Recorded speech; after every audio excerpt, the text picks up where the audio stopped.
नमस्कार। आज की कहानी के साथ मैं फिर से आप सबके मध्य हूँ और आज की कहानी है उत्तराधिकारी का चयन। एक राजा के 3 पुत्र थे और उनमें से एक को वह उत्तराधिकारी चुनना चाहता था, मगर ये बड़ा मुश्किल काम था क्योंकि तीनों ही बुद्धिमान, साहसी और जुड़वा थे। इसलिए राजा एक महान संत के पास पहुंचा, अपनी उलझन बताई तो संत ने उसे एक युक्ति सुझाई। राजा घर आया और तीनों बेटों को अपने पास बुलाया। तीनों को फूलों के बीजों से भरा एक एक थैला दे दिया और कहा, मैं तीर्थ यात्रा पर जा रहा हूँ, लौटने में कुछ अधिक वक्त लग सकता है, पर जब मैं वापस आऊं तो तुम सबको यही बीज मुझे वापस लौटाने होंगे। जो भी इन्हें अच्छे से सुरक्षित रखेगा वही मेरा उत्तराधिकारी बनेगा। पहले पुत्र ने बीजों के थैले को यह सोचकर लोहे के तिजोरी में रख दिया कि जब पिता आएंगे तब वो उन्हें तिजोरी से निकाल कर दे देगा। दूसरे बेटे ने सोचा, यदि मैं इन्हें ताले के अंदर बंद करके रख दूं, बड़े भाई ने किया तो ये बीज मर जाएंगे और मरे हुए बीज कतई बीज नहीं रह जाते। वो बाजार गया और बीजों को बेच दिया और उससे मिले हुए धन को सुरक्षित रख लिया। उसने सोचा, पिता जब आएंगे तब नए बीज खरीद कर उन्हें दे दूंगा। उन्होंने जैसे दिए थे उनसे कहीं अच्छे बीज उन्हें लौटा दूंगा। मगर तीसरा बेटा अपने बगीचे में गया और उन बीजों को चारों तरफ बिखेर दिया।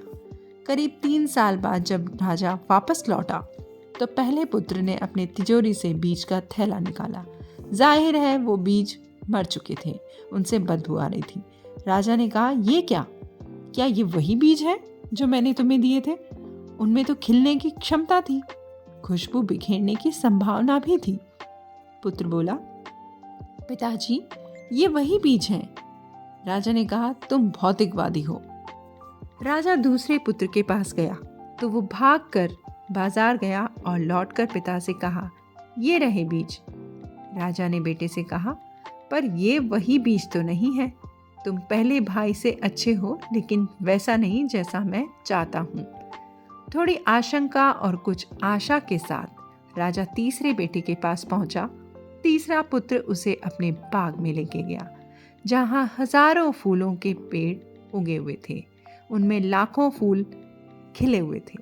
बेटे ने कहा, ये उन्हीं बीजों की उपज है, इनके बीज तैयार हैं, मैं अभी आपको एकत्र करके देता हूँ।